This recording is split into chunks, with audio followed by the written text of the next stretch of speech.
Olá pessoas! Estamos começando mais um episódio do Memo Responde, que é o meu quadro que eu uso para responder as dúvidas de vocês sobre encadernação.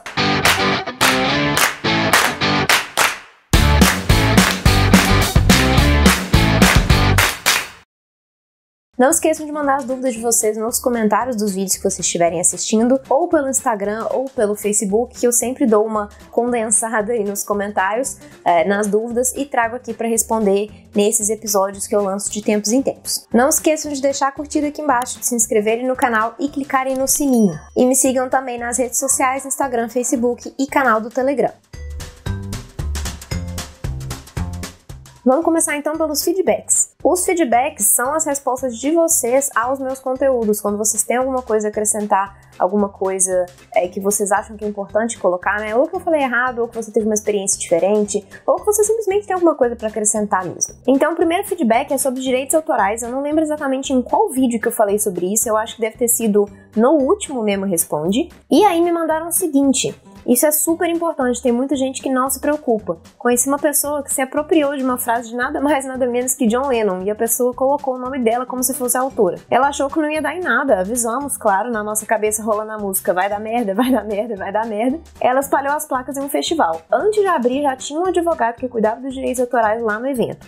Foi preciso alterar todos os lugares que tinha a frase, pois se não fizesse, ia se instalar um processo milionário. Tome muito cuidado com imagens, pois já presenciei dar ruim algumas vezes.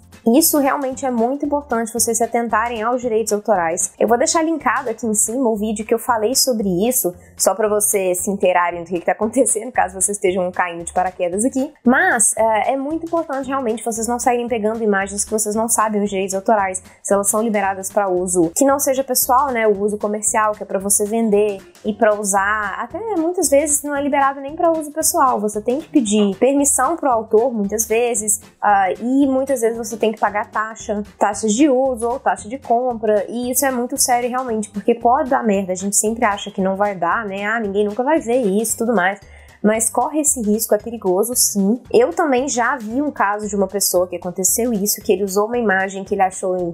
não lembro exatamente onde, não sei se foi no Flickr, algum desses sites de imagens mesmo, de fotos que as pessoas colocam, e a pessoa pegou a foto e usou pra estampar realmente em pôster de algum evento no interior aqui de Minas, e coincidentemente o dono da foto viu essa foto, ameaçou processar e mandou assim, ligou pra agência, mandou tirar todos os cartazes, falou que se não tirar, se não tiver tudo fora das ruas amanhã, eu vou entrar com processo, não sei o quê.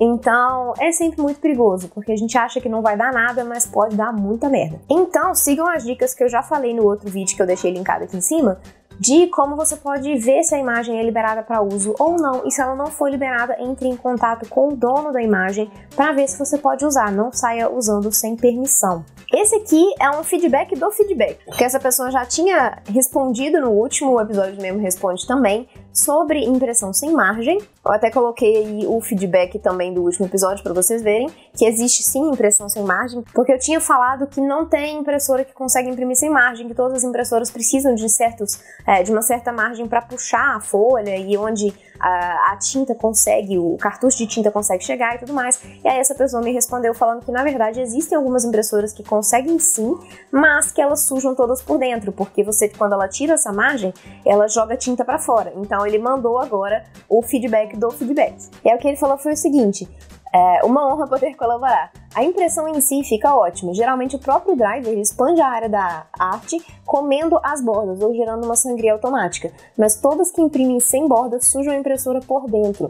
Todas que fazem isso dispensam a tinta na espuma, que fica abaixo da área de impressão. Mas quando ela puxa a próxima folha, a esponja pode ainda estar molhada. Ou se for pelo excesso, ela pode estar encharcada, manchando um pedacinho da próxima folha que estiver puxando. Então tem essas impressoras aí que conseguem imprimir sem margem, mas você tem que tomar cuidado com isso para não sujar a próxima folha que vem, tá? Então isso realmente foi só um adendo, um feedback do feedback, mas que eu já tinha falado no último vídeo. Para usar papel de presente, basta plastificá-lo com contact ou laminá-lo com BOP. No início tomei muita surra até descobrir essa técnica. Esse comentário foi feito em um dos vídeos que eu usei. Eu não usei exatamente papel de presente, era um papel de decupagem, que é muito semelhante ao papel de presente, na verdade, porque ele é muito fininho e ele absorve muita cola, acaba que ele fica muito ruim para trabalhar. E aí essa pessoa comentou que você consegue trabalhar com papel de presente se você fizer a laminação, né? Você fizer essa proteção com contact ou com BOP, você consegue usar sem muito problema, porque ele já acrescenta um pouco a gramatura, né?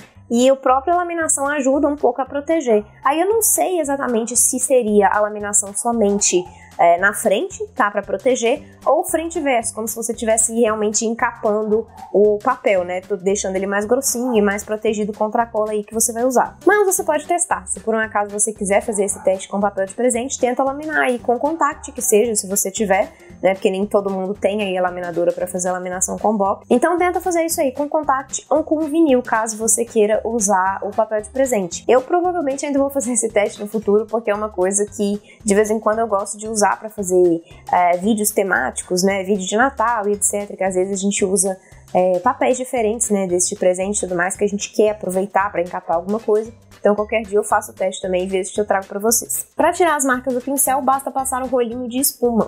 Esse aqui eu também acho que é um feedback de feedback, só que de pessoas diferentes. Acho que no vídeo passado também, no Mesmo Responde, eu falei sobre termolina. Eu não lembro se eu respondi uma pergunta ou se já foi um feedback de alguém falando que usa termolina para fazer proteção de capa. Mas o que importa você pode usar a termolina para fazer, caso você não tenha como plastificar, como não tenha verniz, cera, você queira testar a termolina. E a única coisa que eu falei, na verdade que essa pessoa falou, é que a termolina pode deixar, como você passa com o pincel ali, ela pode deixar algumas marcas de pincel que não fica tão legal.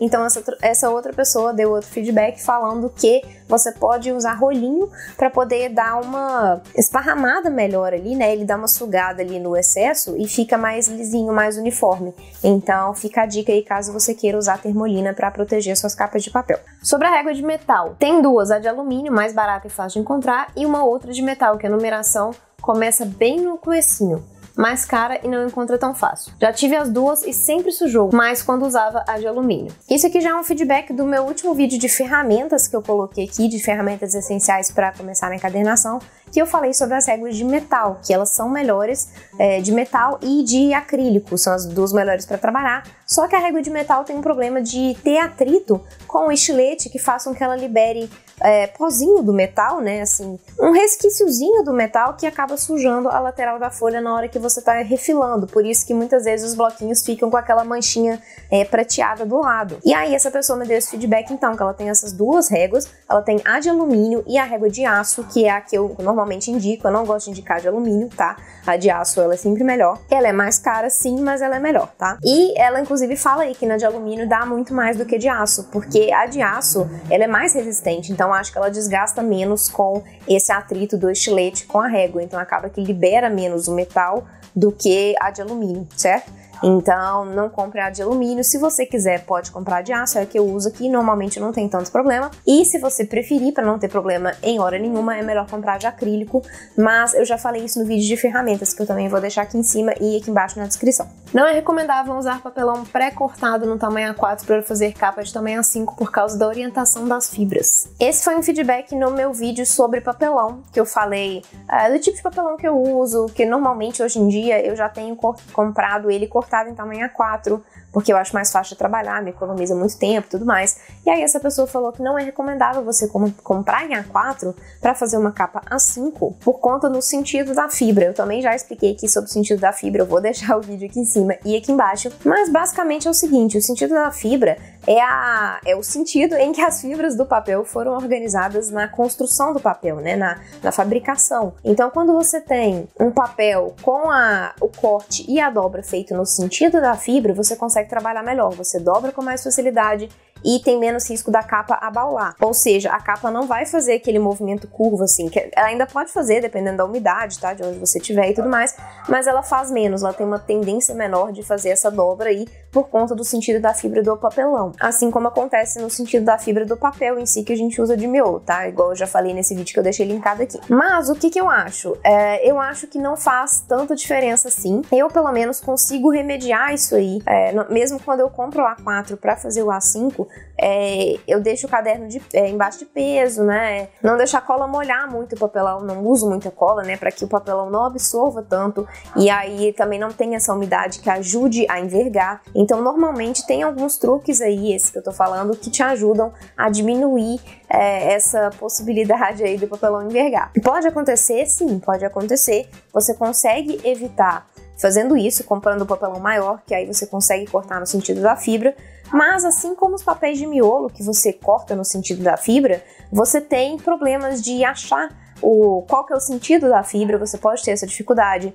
Nem todo fornecedor vai saber te falar. E muitas vezes o sentido da fibra vai dificultar para você cortar os tamanhos dos papéis. Você precisaria de um papel muito grande para determinados tamanhos para você conseguir cortar de um jeito que fique no sentido da fibra, né? Então, por exemplo, se você quer fazer um caderno de tamanho A5, talvez você não consiga usar uma folha A4 para fazer no sentido da fibra. E aí você tem que comprar uma folha de tamanho A3 ou A2, por exemplo, que é a que você vai achar com o sentido correto da fibra. Então pode encarecer muito os seus projetos. Por isso que eu acho que, assim, grande parte dos casos não vale muito a pena, principalmente para quem tem uma demanda menor, para quem trabalha com menos escala, né, e tudo mais, acaba que encarece sem muita necessidade. Tem essas formas de você contornar esse problema, né, colocando debaixo de peso, não deixando absorver muita umidade, esse tipo de coisa. O que eu mais uso realmente é colocar embaixo de peso e deixar várias horas se necessário, que eu acho que costuma funcionar bem. Mas faça seus testes. Se você achar que vale a pena comprar papéis e papelões maiores para que você consiga usar no sentido da fibra, vai muito de gosto pessoal.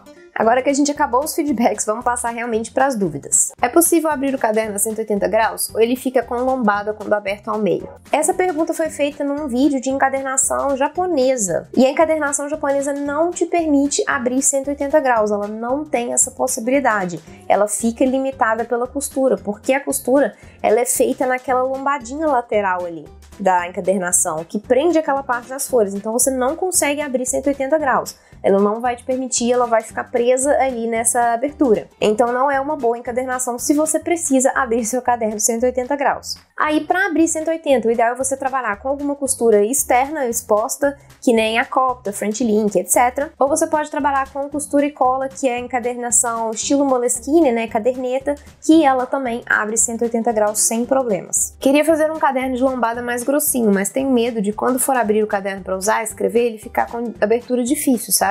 Tem alguma dica de como faz um caderno ter uma abertura maior e mais fácil? Essas dúvidas são parecidas, as duas falam da abertura da capa, né? Da abertura do caderno, aliás. E igual eu acabei de falar, o ideal é você trabalhar com alguma encadernação externa ou com encadernação costura e cola. Se a ideia é fazer um caderno de lombada, igual ela falou, aí seria encadernação costura e cola, que não tem esse problema de ficar difícil de abrir. A gente tem essa impressão, essa sensação de que quando o caderno é grosso, ele vai ter dificuldade de abrir, mas não, a dificuldade aí vai existir se você fizer outro tipo de encadernação de lombada, que é o caso da encadernação brochura sem costura, por exemplo. Isso pode acontecer. Teoricamente, você consegue abrir ela 180 graus, mas com muitas folhas não é o indicado, porque pode pesar e soltar. Essa encadernação brochura sem costura é uma encadernação sem costura, né? Igual eu acabei de falar. É só cola. Então ela é muito usada em livros didáticos, por exemplo. Livros didáticos e livros de literatura. Quando você percebe, né, que os livros eles não abrem 180 graus ali, exatamente porque é um tipo de encadernação diferente. Ele só tem a cola ali, uma cola que prende bem, mas só tem a cola. Ele não tem a costura também, que possibilita essa abertura aí na forma como é feito, né, montado, etc. Ele possibilita essa abertura também. Claro que existe a possibilidade de encadernações costura e cola que não possibilitam essa abertura, dependendo da forma como ela for feita. Mas se você fizer a encadernação caderneta estilo Moleskine, que eu vou deixar um tutorial aqui em cima, inclusive, você consegue abrir sem problemas, tá? 180 graus, mesmo com muitas folhas. Esse meu planner aqui, ele é encadernação costura e cola, ele é um pouquinho mais grosso, não é tão grosso assim, mas ele é um pouco mais grosso do que um caderno normal. E ele abre sem problema, vocês conseguem ver que ele abre 180 sem ficar fechadinho, né? Então dá para escrever tranquilamente. E eu peguei um outro livro aqui, que é um livro bem grosso já, também de encadernação costura e cola, só que já não é uma encadernação artesanal, né? Ele é feita por máquina, mas ainda é uma encadernação costura e cola. E ele abre também 180 graus, mesmo sendo super grosso, não tem o menor problema. Então, realmente, é questão de você saber escolher o tipo de costura. Fazendo essa aí, você não vai ter problema. E se você fizer os cálculos certinho, obviamente, de tamanho de lombada, de gap, de abertura, etc., aí você não vai ter problema para abrir 180, nem o caderno ficar não abrir direito, né? Se você fizer os cálculos certinhos, dá tudo certo. Pode usar essa cera microcristal em papel craft 240 gramas. Essa cera microcristal é a cera da loja da Nadia, que eu já mostrei aqui em alguns vídeos, que eu uso para fazer proteção de capas que eu não tenho como laminar, né? Papel de scrap, por exemplo, e esses papéis porosos, que é o caso também do papel craft. Então você pode sim usar para proteger, porém o craft ele é muito utilizado pela característica dele, né? De ser mais rústico, de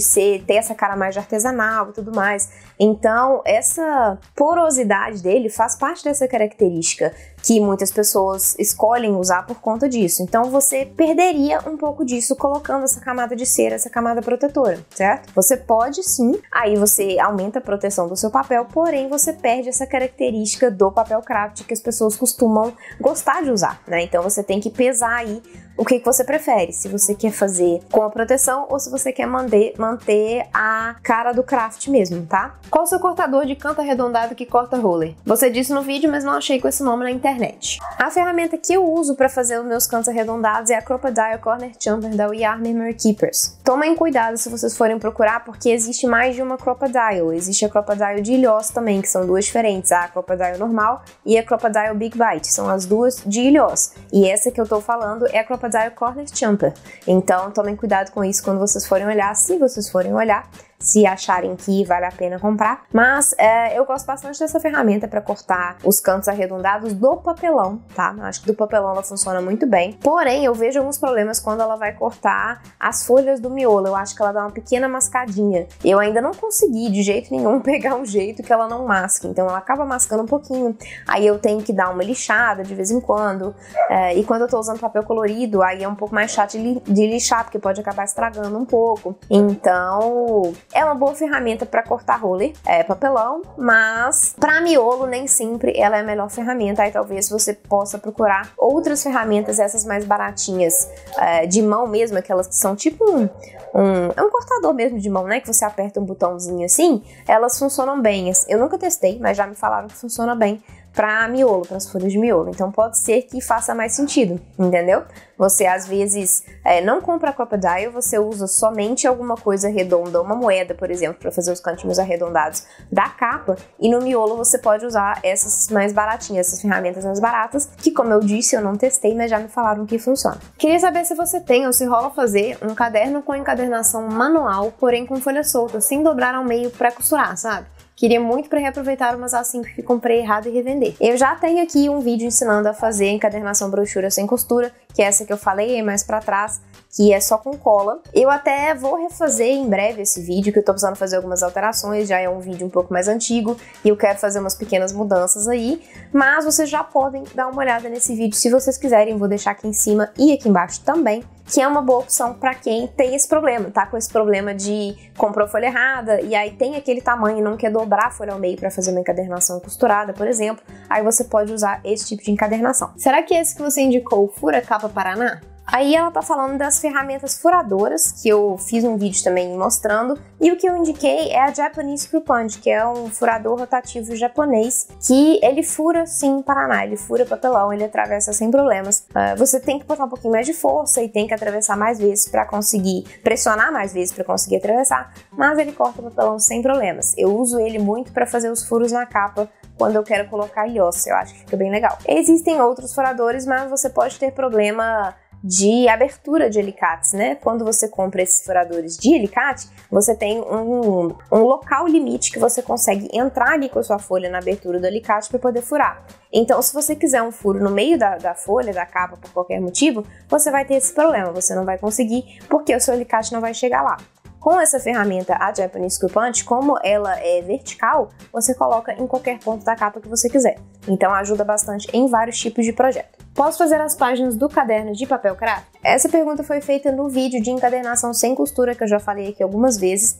E tem como sim, tranquilamente, você fazer o miolo com papel craft, desde que não seja um craft muito grosso. Se for uma gramatura mais alta, aí esse tipo de encadernação pode te dar problema de soltar, de não ficar tão legal. Então, o ideal é não trabalhar com crafts muito grossos, se você quiser realmente fazer essa encadernação sem costura, certo? Aí o ideal é trabalhar com a mesma gramatura que você trabalharia outra folha qualquer, no máximo uns 90 e 110, talvez ainda dê.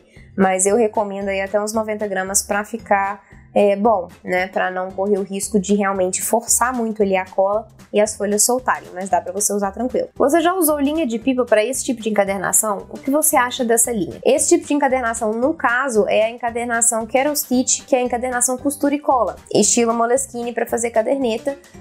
E no vídeo que eu ensino, eu uso uma linha de costura comum, branquinha, que parece essa linha de pipa, eu acho, só que ela é mais grossinha, ela tem mais ou menos 1 milímetro aí de espessura, eu acho, 1 milímetro e pouquinho. Acho que mais para 1 milímetro mesmo. E essa linha de pipa, eu acho que ela é muito fina. Pelo que eu pesquisei, pelo menos, eu não sei se tem uma versão um pouco mais grossa, mas eu acho que ela é muito fina e pode dificultar bastante para você conseguir costurar e não te dá tração suficiente para prender a costura. Então depende muito realmente da grossura, tá? Eu acho que para esse tipo de encadernação aí, costura e cola, que você precisa que ela prenda mais ou menos bem, também não precisa ser demais, porque ainda vem a cola para ajudar a prender, mas acho que pelo menos aí 1 milímetro de espessura, por volta disso, eu acho que é o que fica legal para trabalhar. Mas eu nunca usei, então não sei falar com precisão se funciona ou se não funciona. Se você aí que tá assistindo por um acaso já tiver usado, fala aí pra gente o que vocês acharam, se acha que funciona ou não. Onde você compra esse encarpel? Todo encarpel que eu uso, eu compro na LED Encadernadora, que é uma loja de São Paulo. Eu vou deixar o link da loja aqui embaixo na descrição. E eles têm preços muito legais e uma variedade muito grande de revestimentos de encarpel e de outros tipos a preços mais baixos, tá? Então é um lugar bem legal pra comprar. O único problema é que o frete costuma ser um pouquinho mais caro, o frete inicial, na verdade, né? Costuma ser um pouquinho mais caro, ele não varia tanto à medida que você vai acrescentando mais produtos, mas o inicial costuma ser um pouco mais caro. Então ele só faz sentido se você for comprar mais coisas, se você for comprar mais encarpel, né, outras ferramentas, outros metais e tudo mais, porque aí você bota tudo na mesma compra e dilui ali no preço do frete, porque se você for comprar em outras lojas os mesmos produtos, provavelmente vai sair mais caro, mesmo que com frete mais barato, sabe? Então tentem fazer isso aí.